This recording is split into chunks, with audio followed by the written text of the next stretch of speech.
अन्न वही जो ओज बढ़ाए, बाकी सब रोग बढ़ाए। ओज और रोग के बारे में समझ लीजिए। ओज क्या है? असली ताकत, इम्यूनिटी, रोग प्रतिरोधक क्षमता, जीवन शक्ति का धनी, चैतन्यता, स्फूर्ति, उत्साह, आनंद, ये सब हैं पर्याय इसके ओज के। चेहरे पर एक ओज कहते हैं कि कहते हैं इनका बड़ा अच्छा ओज है, तेज है, चेहरा चमक रहा है। और रोग क्या है? मुरझाए हुए बैठे हुए हैं, हताश हैं, निराश हैं, परेशान हैं, दुखी हैं, द्रवित हैं, ये सब उसके हैं। मुंह लटकाए हुए बैठे हैं, मालूम होता है लुटे पिटे से बैठे हुए हैं। अब आहार की बात आ रही है। आहार कैसा होना चाहिए? प्रकृति में क्या देती है? अगर हम खाते भी हैं, रोटी खाते हैं, तो मोटा अनाज, सब्जियां, फल, नट्स, गिरियां, ये हमारे लिए है। दूध, दही, तेल, घी, ये सब हमारे लिए ओजवर्धक आहार है। अब तुम्हें समझना यह है कि हमें रोग बढ़ाने वाले चीजें खाना है। कैलोरी तो मिलती है, कोल्ड ड्रिंक लोग पी रहे हैं, उससे भी कैलोरी मिल जाती है। लेकिन कैलोरी नहीं, हमें न्यूट्रिशन चाहिए, पोषण चाहिए और फाइबर भी चाहिए, इससे मलकिया ठीक रहे।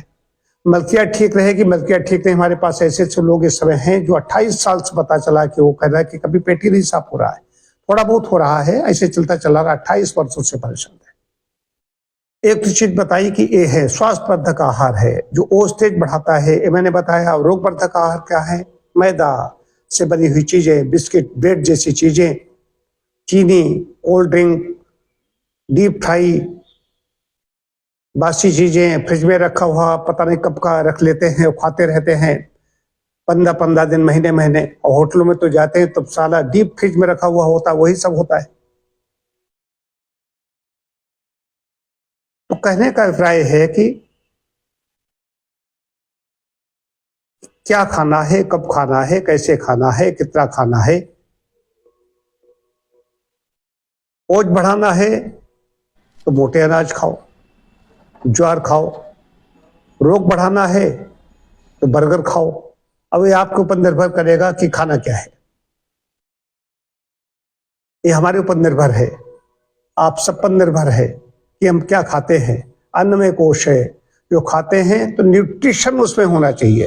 कैलोरी तो अल्कोहल में भी कैलोरी बहुत ज्यादा मिलती है। आदमी जो लोअर माइंड होता है वो चिल्लाने लगता है, खूब चिल्लाते हैं, हम तो देखते हैं।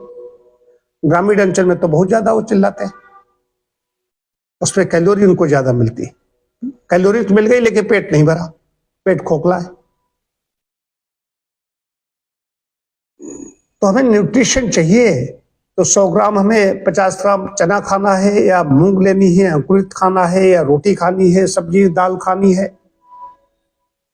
या हमें कोल्ड ड्रिंक पीनी है, चीनी खानी है। हाई कैलोरी, इनमें सब में बहुत ज्यादा कैलोरी मिल जाएगी, ऊर्जा मिल जाएगी।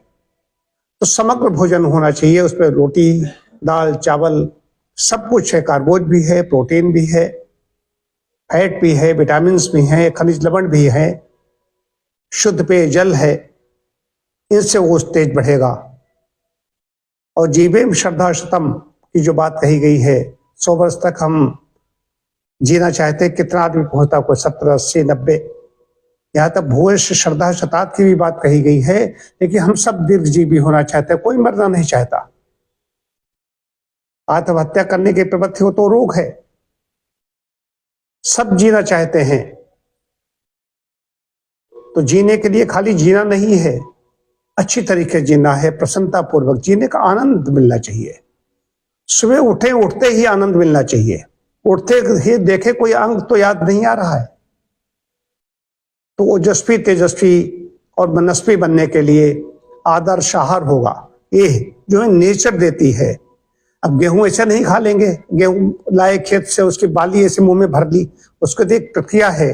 गेहूं निकाला जाएगा, उसका उनको पीसा जाएगा, उनको दलिया के रूप में, रोटी के रूप में खाया जाएगा।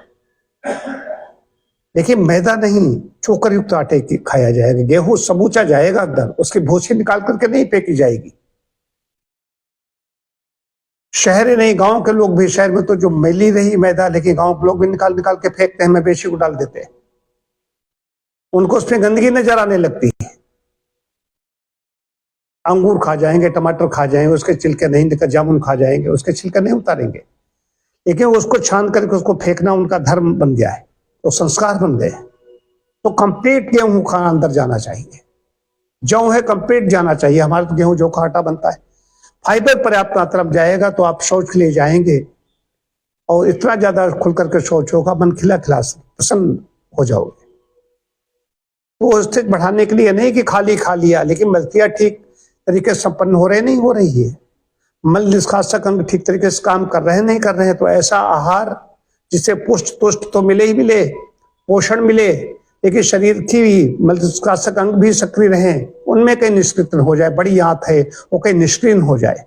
मैदा जैसी चीजें हैं, ये पिज्जा बर्गर आंत को निष्क्रिय कर देती है, अंदर जाकर को रोक देती है जाकर के।